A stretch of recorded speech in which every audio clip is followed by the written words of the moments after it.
Já de volta aqui com o TV Mar News, nesse momento, 9 horas 10 minutos, a gente volta aqui na nossa programação com o Viderlan Araújo, gente. Afinal de contas, hoje tem a final do Campeonato Alagoano, se enfrentam ASA e CRB em Arapiraca. Qual o panorama para hoje? Então, Viderlan, bom dia mais uma vez para você.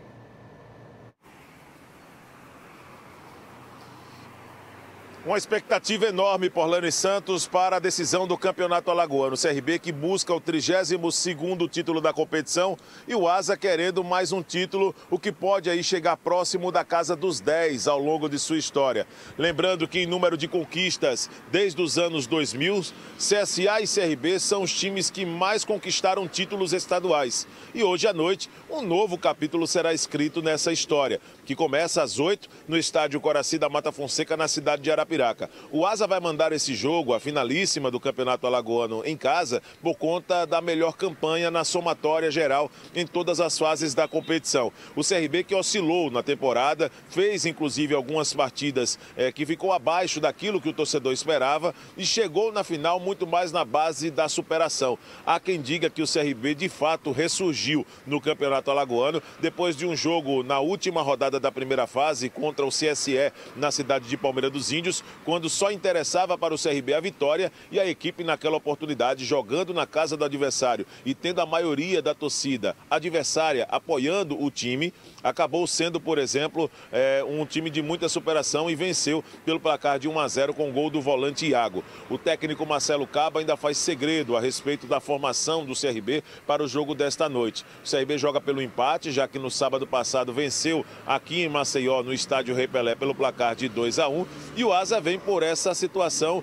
em ter o apoio dos torcedores nas arquibancadas do estádio Coraci da Mata Fonseca como um ponto determinante para reverter essa vantagem. Uma vitória do ASA pelo placar mínimo no tempo normal forçará a decisão para os tiros livres da marca penal. Não vamos ter aquele chamado gol qualificado. O gol na casa do adversário não tem mais peso nas competições oficiais no Brasil. E isso acaba sendo para o ASA uma questão de necessidade de vitória para poder tentar impedir esse 32º título do CRB no Campeonato Alagoano. O detalhe é que ontem também nós tivemos sobre essa fase final do Campeonato Alagoano a decisão do 3º lugar. E Porlane, parecia mais um listão de vestibular ontem em termos de lista de atletas que marcaram os gols do CSA ontem em cima do Murici. Acredito que irei passar o canal Esportes todinho mostrando a quantidade de gols do CSA. Meia hora de programa somente com gols do CSA. O CSA venceu por 8-0. 8-0 a equipe do Murici e no agregado deu 10-0 na somatória dos dois jogos e ficou com o 3º lugar da competição. Lembrando que o CSA vai enfrentar o Cruzeiro de Arapiraca na seletiva da Copa do Nordeste, o Cruzeiro que foi o campeão da Copa Alagoas, e isso também será definido em termos de datas pela Federação Alagoana de Futebol. Em 2 jogos, a federação tenta fazer com que esses 2 jogos sejam realizados ainda no mês de abril. Porém, o CSA ainda tem a Copa do Brasil, que joga na semana que vem contra o América Mineiro, na 3ª fase da competição, e tem a Série B, já que estreia no próximo sábado contra o Ituano.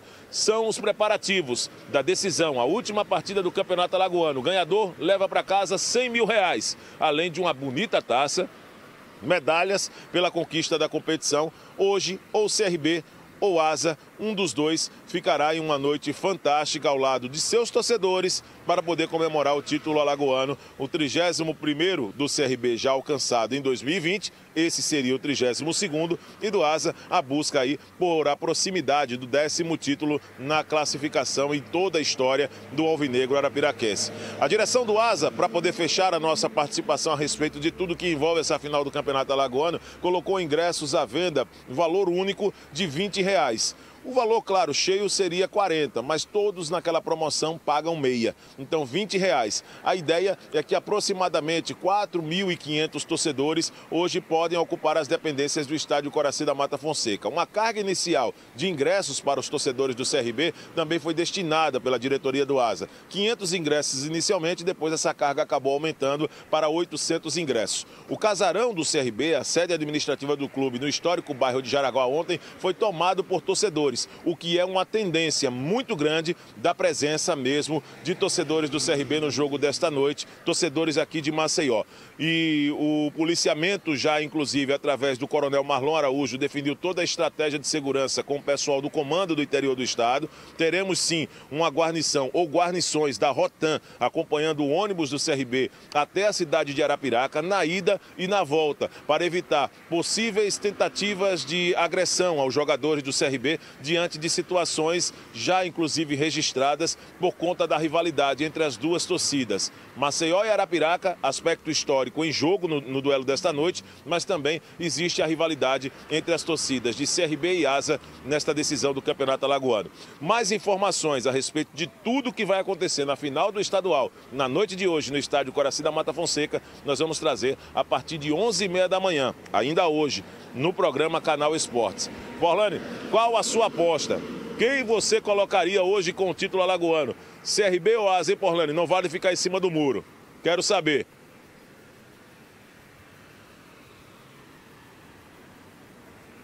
Vai? Viderlan tá me ouvindo? Viderlan, olha, tô até de vermelho hoje, eu já entrego. Meu coração é vermelho, já tô de vermelho na torcida pelo CRB. Nem se preocupa com isso, que eu já escancaro.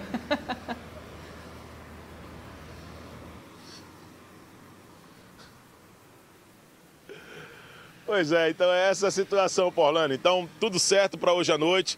Torcedor de Maceió pedindo paz para o jogo desta noite, né? O torcedor do Asa também, lembrando que tudo vai ficar para dentro das 4 linhas. Teremos também arbitragem VAR para o jogo de hoje, né? O VAR muito atuante em alguns jogos aqui do Campeonato Alagoano desde a semifinal, e isso acaba sendo também um dos atrativos desse Campeonato Alagoano em sua última rodada. Lembrando, Forlani, que o jogo será às 8 da noite, tá certo? Horário da janta, 8 da noite, começa a partida entre CRB e Asa, ou melhor, Asa, que é o mandante, e o CRB, direto do estádio Coraci da Mata Fonseca, nessa última partida do Campeonato Alagoano na temporada. Forlani. Muito obrigada, Viderlan, pelas suas informações. Ao longo aqui do Canal Esporte, você se aprofunda um pouco mais sobre esse e outros destaques do esporte, tá bom? Porque agora, gente, a gente vai conhecer aí uma escola que está ministrando aulas de dança de matrizes africana. Se interessou, vamos prestar atenção então nessa matéria de Fernando Palmeira. Capoeira, samba de roda, bumba meu boi e uma riqueza enorme de danças da África, aqui nas Alagoas, no Jacintinho. E a gente vem para registrar a reabertura e ampliação de um espaço maravilhoso para que você também participe e venha fazer parte dessa escola de artes comandada por Sirlene Gomes, mestre rasteirinha, que está aqui comigo e nos fala sobre esse momento importante da Escola Espaço Massapê para dar à comunidade toda essa variedade da beleza da cultura afro. E aí, como é que essa meninada está e essa reabertura, o que significa, Sirlene? Bom dia, é um prazer. De antemão, quero agradecer, né, vocês poderem estar aqui com a gente para poder falar da nossa escola. E só corrigindo que eu sou professora ainda, tá? Um dia eu chego lá, não sou mestra. Mas da mestre racheirinha conhecidíssima já, tá vendo? A própria comunidade já lhe promove a patamares mais elevados e bem merecidos. Agora, como é que está essa reabertura aí? A pandemia está indo embora, mas esse ritmo contagiante que vem da África está aí de portas abertas na Escola Massapê para todo mundo, né? Isso. Nós reabrimos a nossa escola, né? Nós, na verdade, criamos a escola em 2019, em plena pandemia, como uma forma de sobreviver, né, da nossa cultura e resistir. Mas aí demos uma paradinha em 2020, porque a pandemia, de fato, ficou muito forte. E reabrimos agora, estamos com 2 semanas. Sábado passado tivemos a nossa segunda aula de dança de matrizes africana. E aí, assim, nessa mistura de dança, a gente mistura maculelê, puxada de rede, samba de roda, dança afro, coco de roda e samba de roda, né? Que fazem parte da cultura negra. Por isso que Fernando falou que é essa mistura, né? De fato, nós estamos disponibilizando essa oficina. A escola vai estar funcionando o ano inteiro. Essa é a primeira oficina, só que haverá uma outra em julho e uma outra em outubro, né? São 2 meses de oficina, cada oficina, Fernando. Então, o aluno vai poder vir para cá todos os sábados, das 16 às 18 horas para poder trabalhar corpo, trabalhar saúde física, saúde mental, se curar, né? Porque a gente está no processo de cura, e ouvir o toque do tambor, né? E também, e principalmente, conhecer, aprender, trocar saberes da nossa cultura afro, né? Nossa cultura africana, da nossa ancestralidade negra. Como fazer para participar e quantas vagas nós temos aí para essas aulas presenciais? Então, importante falar que é presencial, né? É nesse espaço aqui, que é a sede da Massapê, mas que é também a sede do Cepa Quilombo, que é a sede do Grupo de Capuraga Negra, que é a sede do Bumba Meu Boi Dinossauro. É um quilombo urbano, né, que muita gente já conhece. São 20 vagas cada turma. E importante dizer também que cada turma tem 50% de vaga disponível para a comunidade. Então, quem não tiver possibilidade financeira de fazer as aulas, de vir para a oficina, vem para cá, que a gente vai ver com carinho, né? Porque é isso, né? A cultura tem que estar disponibilizada. 10 vagas são pagantes, né? R$60 a mensalidade, um valorzinho bem pequenininho, né? Só para a gente sobreviver, pagar água, luz e as despesas com a escola. Inscrições, tem um canal, um telefone para as informações, como proceder? É bom orientar bem a comunidade aí. Sim, né? Tem sim. Você pode procurar a Sirlene Gomes, professora Rasteirinha, no Instagram, né? Tem o Instagram. Tem o Instagram da Massapê também, que é Massapê Corpo e Movimento no Instagram. E fala lá no direct. E também pode entrar em contato comigo diretamente, né? Que é o 9-2001-3420. Vou só repetir, tá? 9-2001-3420. A cultura é a raiz da identidade de um povo. E o povo do Brasil e o povo das Alagoas tem toda essa miscigenação belíssima, que a gente fica encantado e curtindo e querendo que você venha também ter saúde, ter cultura, vivenciar o que é belo, que vem da África, ao som dos atabaques nas imagens de Chico Nogueira, aqui do Massapê do Jacintinho, com as imagens dele, do mestre Chico Nogueira, Fernando Palmeira para a TV Marta, organização Arthur de Melo, canal 525, NET, claro, 20 anos em defesa da cultura afro.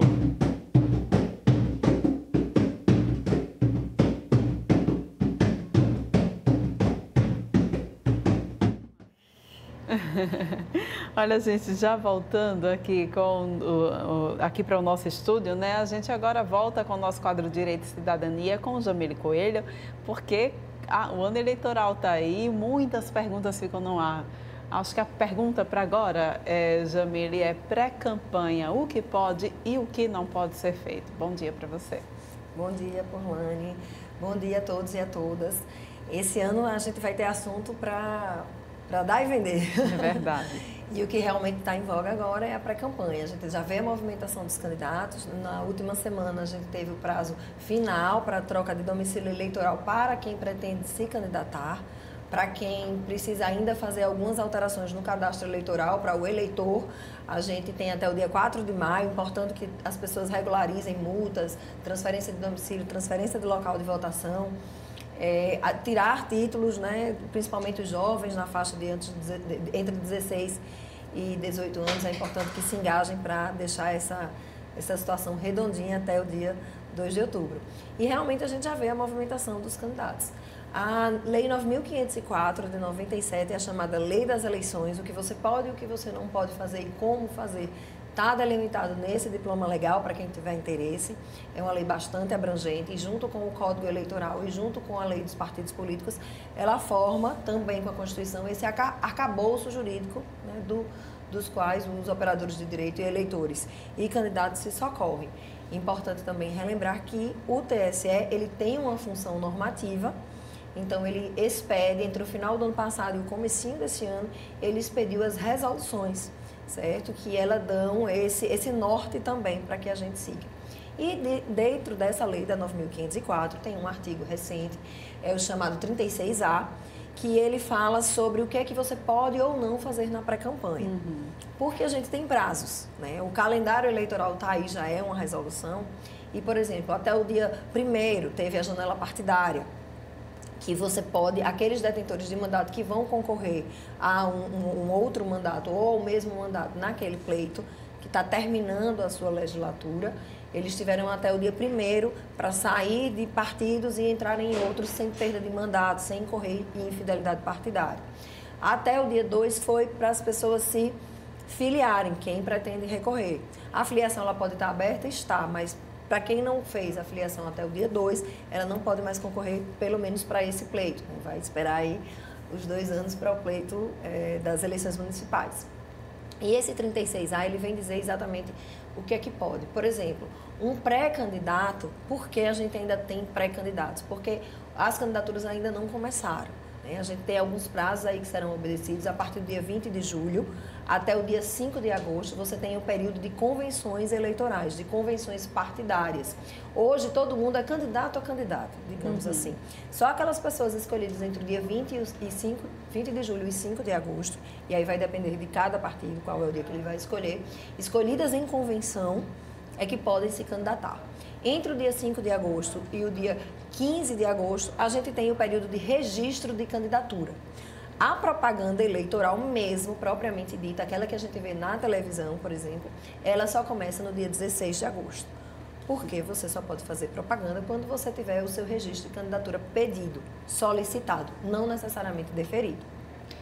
Então, agora, Jamília, o que é que pode ser feito? Quando você fala aí muito bem sobre a questão da propaganda eleitoral, a gente já vê alguns pretensos candidatos, por exemplo, em algumas fotos de outdoors, a gente vê também entre o intervalo de um jornal e outro a inserção de algum pretenso candidato também às eleições, passando a sua mensagem. Isso pode ser feito? Então, os outdoors que a gente vê aí, em geral, eles tratam de prestações de contas de pessoas de mandato. Ou uma exaltação de final de ano, de Dia das Mães, por exemplo. É bem costumeiro isso acontecer no mês de maio. Mas outdoor é um veículo de comunicação, é um meio de comunicação vedado durante a campanha. Ele já foi permitido, mas agora ele não pode mais, é um meio proscrito, como a gente chama. Então, você não pode fazer propaganda em outdoor. O que a gente tem visto por aí são pessoas prestando contas de mandato. Ou, por exemplo, chamando para filiação partidária, porque até o dia 2 de abril, agora a gente teve essa corrida para as pessoas se filiarem. E, de igual modo,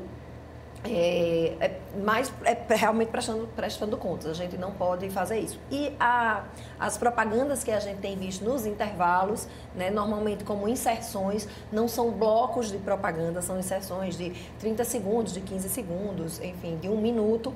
Ela não é uma propaganda política. Ela é uma propaganda partidária, ela não é uma propaganda eleitoral, ela é uma propaganda partidária. Bem interessante que o eleitor fique atento a isso, que a população fique atenta a isso, porque você não pode exaltar as qualidades de um candidato específico.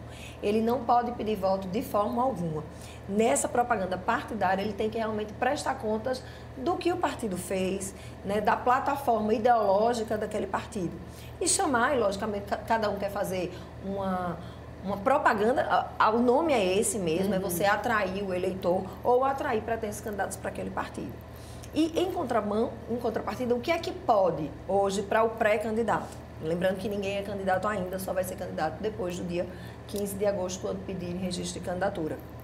Você pode dar entrevistas, certo? Em qualquer meio de comunicação, rede social, em rádio, em televisão. Lembrando que a rádio e televisão, elas devem dar um tratamento equânime para todos os pretensos candidatos. Então, se eu entrevisto você, eu entrevisto a mim, entrevisto outras pessoas, desde que, né, não favoreça nenhum determinado candidato.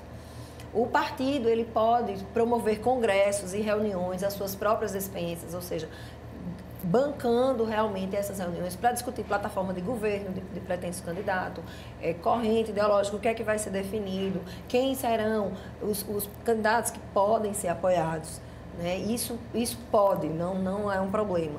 Você pode dizer qual é a sua intenção ideológica, qual é a sua opinião política sobre determinado assunto. Isso também não é um problema, desde que em todas essas circunstâncias você não peça voto. O pedido de voto ele não pode ser explícito. Lógico que a gente é é sugestionado, né? A intenção da pré-campanha é essa mesmo, é fortalecer o candidato até que ele possa ser escolhido em convenção. Você pode fazer uma pré-campanha mais para frente, dentro da própria agremiação. Inclusive, fisicamente, você pode colocar cartazes e bandeiras perto da agremiação partidária, perto do local onde vai ser a campanha, para você chamar a convenção ou o diretório para votar em você, para ser candidato. Adesivos em veículos pode? Não, adesivos em veículos com número de partido, com nome de pessoas. Dizem que é uma promoção pessoal, né? Os tribunais têm entendido assim ultimamente, como se fosse uma promoção pessoal com o nome, mas você não pode pedir voto, nem pode ter o número do partido, porque aí você associa isso diretamente a uma propaganda. E o que é mais interessante, que é uma novidade da última eleição que tem para essa também, é que a partir do dia 15 de maio você pode arrecadar recursos para a sua campanha. Você pode fazer isso através da promoção de lives ou de eventos com a finalidade específica de custear a sua campanha. Lembrando que o custo dessa estrutura ele vai ter que ser menor do que o valor arrecadado, porque senão não faz sentido. Né? E você pode, a live teve toda uma polêmica na última eleição, se podia ou não podia, então você pode fazer lives com esse intuito de arrecadar. E você pode fazer as chamadas vaquinhas virtuais. São aplicativos de empresas cadastradas já no Tribunal Superior Eleitoral para fazer aquele tipo de arrecadação, informa lá o CPF do eleitor, porque tem todo um requisito a ser cumprido, mas esse dinheiro arrecadado ele só vai poder ser distribuído e destinado a determinado candidato ou partido político depois do pedido de registro e que o candidato tenha um CNPJ deferido. Agora, acho que vale a gente lembrar também, né, que continua vedada a doação para eleitoral, né, por parte de pessoa jurídica, ou seja, a empresa não pode fazer essa doação, a empresa não pode, por exemplo, participar da vaquinha, apenas pessoas físicas. Exatamente, a gente teve uma decisão do STF em 2015 e que ela proibiu, né, ela interpretou aquela Constituição, as normas da Constituição como se proibido a doação de pessoa jurídica, sob o argumento da interferência do poder econômico, e o poder econômico ele não é um eleitor. Né? Nós somos os eleitores, pessoas físicas. Então, as vaquinhas virtuais ou a arrecadação em shows e eventos com essa finalidade estrita, lembrando que é proibido ainda showmício. Exatamente. Né? A gente não pode fazer aqueles eventos gratuitos que se fazia anteriormente. Então, só pessoa física pode doar. Lembrando, inclusive, que os serviços advocatícios e os serviços contábeis, eles não podem ser doados. E aí a gente tem uma proibição nos próprios códigos de ética da OAB e do mesmo modo do Conselho Regional de Contabilidade. Então, só pessoas físicas podem doar, sempre através de conta ou de depósito identificado. Você não pode doar em espécie. E você tem o limite do seu imposto de renda, da declaração do imposto de renda do ano anterior. Então, pessoa jurídica continua vedada esse tipo de doação. Muito bem. Jamile, muito obrigada pela tua participação aqui no TV Mar News. Como você bem disse, a gente ainda tem muito chão pela frente, muita conversa ainda aqui no nosso quadro Direito e Cidadania. Obrigada, tá? Obrigada a vocês. A gente vai encerrando então o TV Mar News de hoje. Muito obrigada pela tua companhia. Lembrando que a gente volta a se encontrar amanhã, tá, gente? Às 8h30, aqui no teu canal 525 da NET Claro. Até lá.